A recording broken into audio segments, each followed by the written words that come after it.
La meilleure façon de vous expliquer ce que fait Matrix est de vous montrer ce qu'il utilise.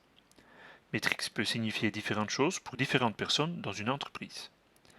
Mais avant tout, je vais commencer par vous montrer un flux de travail typique. D'abord, Matrix est un outil très efficace pour aider au calcul de devis. Voici un projet typique. On veut produire 45 000 tickets qui seront imprimés sur un Speedmaster, impression en feuille, sur un format de feuille de 46 sur 65. Matrix très vite revient avec un calcul de 11 250 feuilles.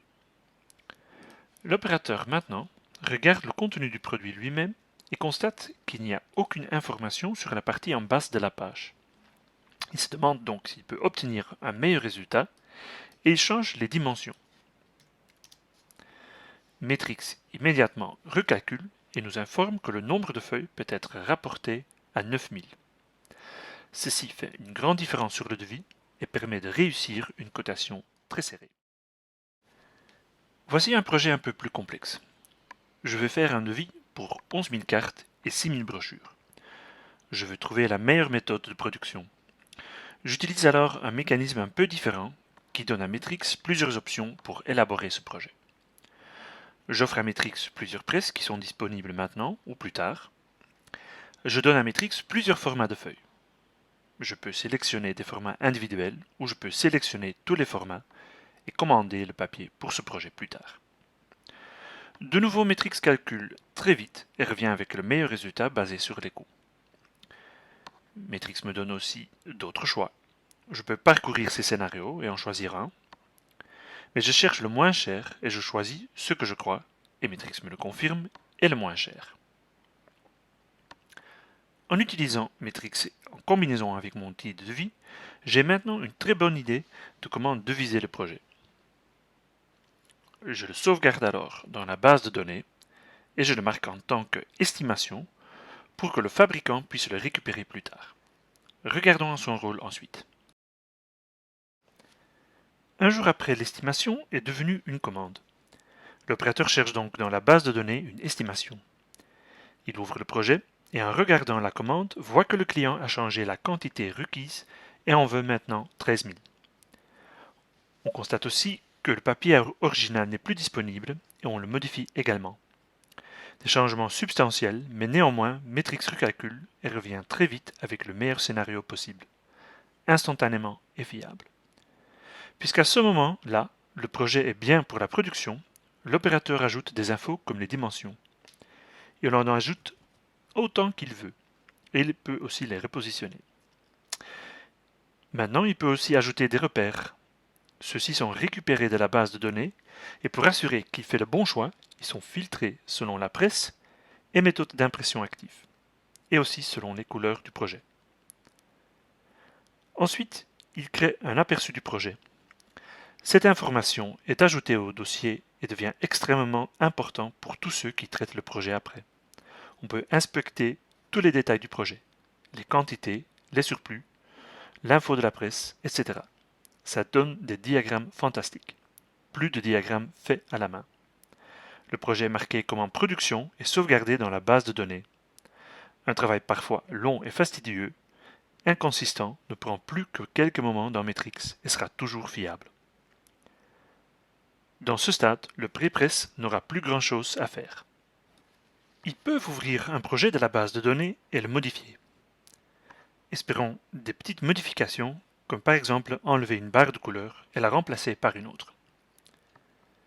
Typiquement, la tâche principale du pré-press sera d'exporter ce projet dans le flux de production en tant que GDF d'imposition ou PDF imposé.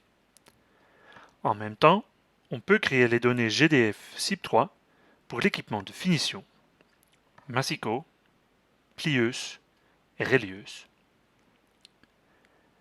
Je vais mettre en évidence un point très important ici. Dès que la discussion se dirige vers GDF ou PDF imposé, les gens venant du pré-press peuvent facilement confondre Matrix avec un logiciel d'imposition classique.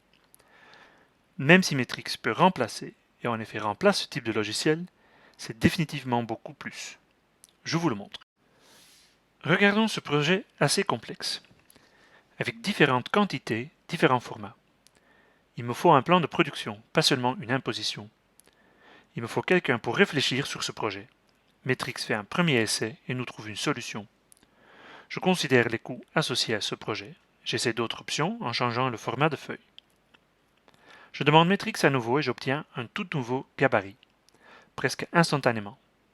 Je peux faire des petites modifications ou j'opte pour une approche tout à fait différente. Je considère plusieurs aspects pour ce projet.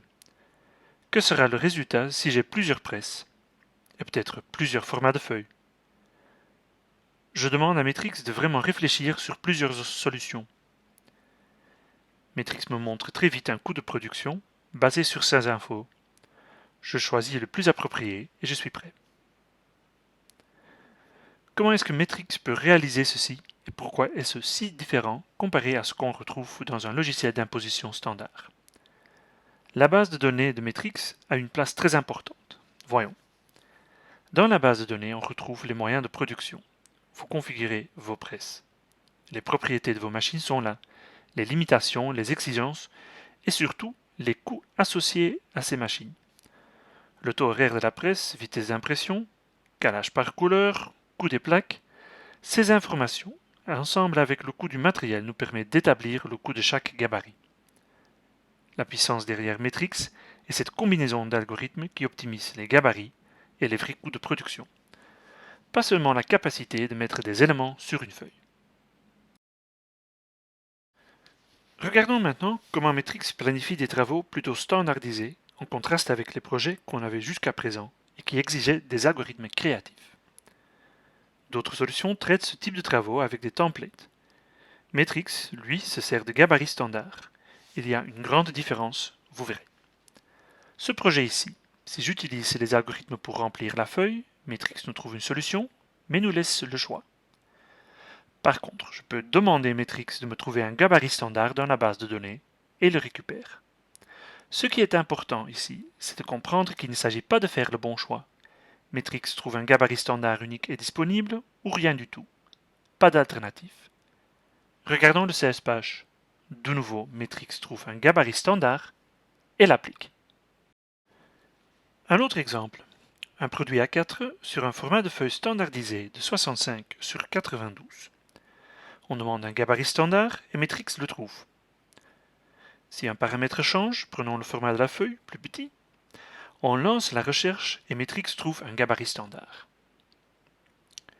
Maintenant, cherchons un format pour lequel il n'existe aucun gabarit standard. Choisissons un format plus grand. On cherche et Matrix nous affiche qu'il n'y a pas de standard. Dans ce cas, on revient sur l'algorithme AutoLayout et nous demandons à Matrix de nous fournir un gabarit tout neuf. Si le résultat est bien et convient pour être réutilisé dans le futur, je le sauvegarde dans la base de données pour que les autres utilisateurs puissent s'en servir. Une des caractéristiques de Matrix est sa facilité d'utilisation. Voyez ce cahier de 8 pages dans un produit piqûre à cheval. Si je veux modifier la structure, je sélectionne et je le glisse vers une autre position. Voilà, je viens de restructurer mon produit entier. Le cahier de 8 pages contient maintenant d'autres folios. Un changement important, facile à faire. Prenons ce même cahier de 8 pages. Je veux un type de pliage différent. Je recherche dans la base de données et je substitue le pli croisé pour un pli long. Instantanément, je vois le résultat.